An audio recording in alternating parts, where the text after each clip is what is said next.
Hey, good morning, ka-coffee! Sa lahat ng ating mga ka-coffee yan, nasaan man po kayong panig ng daigdig, good morning po sa inyo, ka-coffee. Ito, ini-issue kasi nila ngayon si Pangulong Bongbong Marcos. Bakit daw po inalis itong si dating Department of Finance Secretary Benjamin Diokno, isamantalang napakagaling daw po nito. Bakit daw siya pinalitan ni Ralph Recto? Parang napabayaan daw, ka-coffee, itong si Diokno, no? Yan yung ini-issue sa kanila. Pero hindi nyo alam, ka-coffee, kanina si PBBM mismo ang nagsabi, inamin niya mismo, no, na inalok niya ng pwesto, inalok niya ng posisyon itong si Benjamin Diokno. Yung ililipat nga lang, ka-coffee, no, kasi magkakaroon lang ng changes sa leadership dyan sa Department of Finance, no. Inalok po ni PBBM, hindi siya nagkulang dito, no. Inalok niya na pamunuan itong Maharlika Investment Fund kasi medyo komplikado ito itong MIF, no. So inalok po yan ni PBBM kay then Secretary ng DOF na si Benjamin Diokno, pero tinanggihan niya po yan. Ano yung dahilan bakit tumanggi itong si DOF Secretary Benjamin Diokno, no? Sabi niya kasi hindi yan yung kanyang cup of tea, no? O hindi yung kanyang expertise ang MIF. Though ano lang ito, ka-coffee, sa tingin ko maning-mani lang po yan kay Benjamin Diokno. Technocrat ito Sabi nga ni PBBM mismo, isa ito sa pillars ng economic management sa Pilipinas, no. Napakahusay nito sa pamamahala ng ekonomiya. Pero sabi nga ni Benjamin Diokno, no, hindi niya expertise yan, no. Siguro ano lang ito, ka-coffee, in short of saying na parang ayaw niya na rin kasi actually supposedly, no, noong 2022 pa-retire na sana siya, no, sa Bangko Sentral ng Pilipinas, and then tinap siya, kinuha siya ni Pangulong Bongbong Marcos na maging bahagi po ng kanyang gabinete sa pamamagitan po ng Department of Finance, no. Maganda naman po, ka-coffee, yung naging serbisyo ni Secretary Benjamin Diokno dyan sa Department of Finance. In fact, pinasalamatan po siya ni PBBM. Kung napanood nyo lang, ka-coffee, kanina yung program dyan sa Malacanang, malaki po yung pasasalamat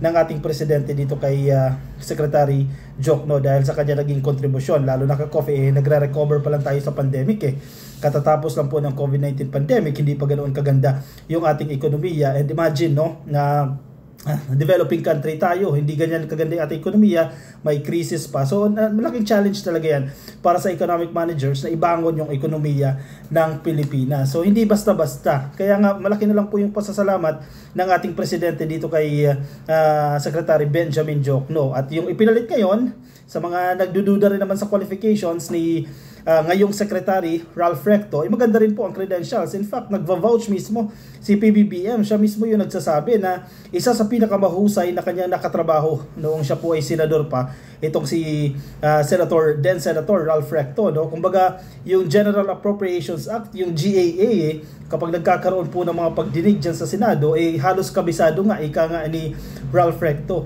Sabi ni Senator BBM, no? Before, no, senator pa lang siya at ngayon presidente na. Sabi niya, parang natutulog daw po sa ilalim ng una ni Ralph Recto itong GAA, no, kasi parang inuusisa talaga, wala nakalulusot dito kay Ralph Recto. And sa pag-handle din ng mga taxes, actually isa sa puna dito kay Ralph Recto itong VAT, no, value added tax, yung mga pagpapataw ng mga taxes. Though kung titingnan mo rin naman, halos lahat ng bansa, ka-coffee, kinakailangan nito, no, kasi ito yung nagiging one of the primary sources ng tax na kinakailangan natin para ma-sustain din yung operasyon ng gobyerno. So, necessary naman, ka-coffee, necessity naman yan, itong mga isinabatas ni Ralph Recto. Pero syempre, dyan siya pinupuna kasi naging pabigat daw po ito sa marami nating kababayan. Kinakailangan din balansehin kasi kinakailangan natin mag-generate ng revenue para sa mga programa ng ating gobyerno.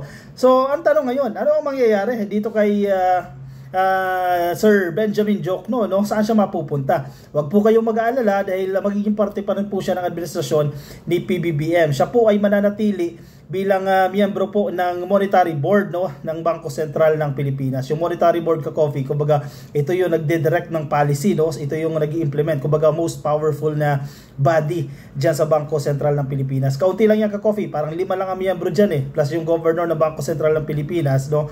Plus ba or within the 5 na? Isa po dyan si Benjamin Diokno, magiging bahagi pa rin po siya ng Monetary Board ng Bangko Sentral ng Pilipinas. Bagamat tinanggihan niya itong alok sa kanya ni PBBM na i-handle itong Maharlika Investment Fund, mananatili pa rin naman po siya sa pamamagitan po ng Bangko Sentral ng Pilipinas. So walang friendship over, walang FO na naganap dito sa pagitan po ni PBBM at ni Benjamin Diokno. So wag po kayo mag-alala, ka-coffee, at sa mga kritiko ni PBBM na bakit daw inalis itong si Benjamin Diokno, napakahusay, nagkaroon na po ng changes sa leadership dyan sa Department of Finance at hindi naman po pinabayaan ni PBBM itong si Sir Benjamin Diokno. Kasi bakit niya na naman pababayaan, no? Isa nga, yung termino niya kanina ni PBBM dyan sa program one of the pillars ng economic management. Kumbaga, haligi na talaga ito. Mahusay na ito ka-coffee. Actually, napakaraming pinagsilbihan nitong administrasyon at consistent naman yung integrity ni Benjamin Diokno. Maganda rin yung kanya naging contribution. Pero kung inyong matatandaan, last year, September ata yan ka-coffee, no? Nagkaroon lang ng difference in opinion na pagdating po doon sa price ceiling, no, ng bigas. So isa po yan sa naging issue na tila naging magkaiba po ng opinion ng ating presidente at ang Department of Finance Secretary Diokno, no? Pero naging okay naman yan, nasettle naman yan ka-coffee. And then yun lang yung parang napapansin natin na nagkaroon ng ano ba ito, lamat ba ito o nagkaiba lang sila ng opinion. So kumbaga nalihis lang ng direction ang bawat isa, pero hindi ibig sabihin na friendship over na. So mananatili pa rin po sa gobyerno, mananatili pa rin po si Diokno sa administrasyon po ni Pangulong Bongbong Marcos despite his old age, no. Actually mali nga yung paggamit ng term na old age, sa pagiging experience, kasi sayang ka-coffee. Marami pa rin po ang mahuhusay ka-coffee, no, kasi hindi mo matutumbasan yung karanasan nitong mga tao na ito. At isa nga dito si Benjamin Diokno na may isa sa may pinakamagandang credentials pagdating po sa economic management, sabi nga ni PBBM. So don't worry sa mga kritiko dyan, chillax lang ka-coffee. Hindi naman po masasayang yung galing ni Benjamin Diokno. Ano sa tingin ninyo ka-coffee? Sige.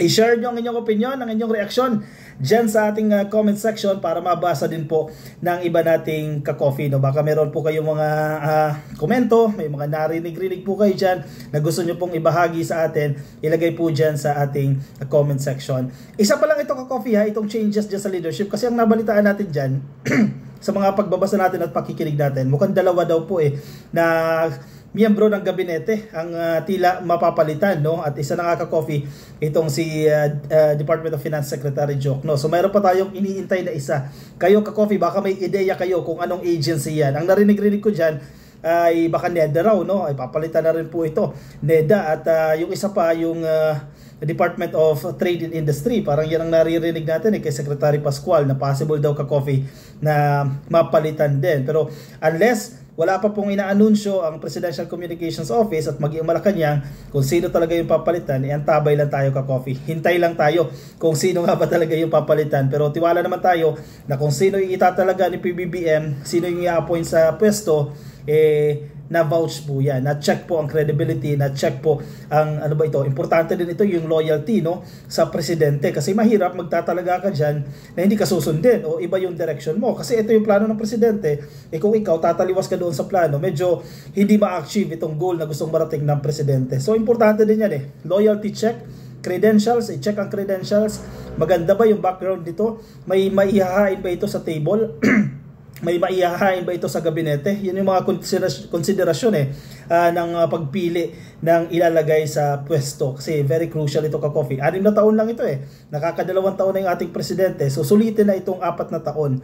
Ilagay yung pinakamauhusay at yung sa tingin ng presidente at sa tingin natin, no, ay magiging favorable sa taong bayan. Kung sino yung ilalagay dyan, malaki yung kanya magiging contribution. Sige. Ikaw ka-coffee, ano ang inyong opinion, ang inyong reaksyon? Lagay dyan sa ating comment section para mabasa rin po ng iba nating mga ka-coffee. Okay, kung nasa Facebook po kayo ka-coffee at hindi pa kayo naka-follow sa ating Facebook page, yan, i-click lang po yung follow, yan, nasa taas click lang po yung follow sa Facebook. O baka hindi pa kayo naka-like dyan, i-click lang po yung like. At kung kayo nasa YouTube ka-coffee, ay i-click lang po ang subscribe. Alright, sige. Ako yung magpapaalam muna sa inyo ka-coffee. Maraming salamat po sa pagsama sa akin ngayong gabi po ng Biyernes. Bukas magkita-kita ulit tayo, magsama-sama ulit tayo. Hopefully ka-coffee, no? Sabado bukas, okay? Ingat po kayo. Nasaan man po kayong panig ng daigdig. Paalam po sa inyo. Bye-bye.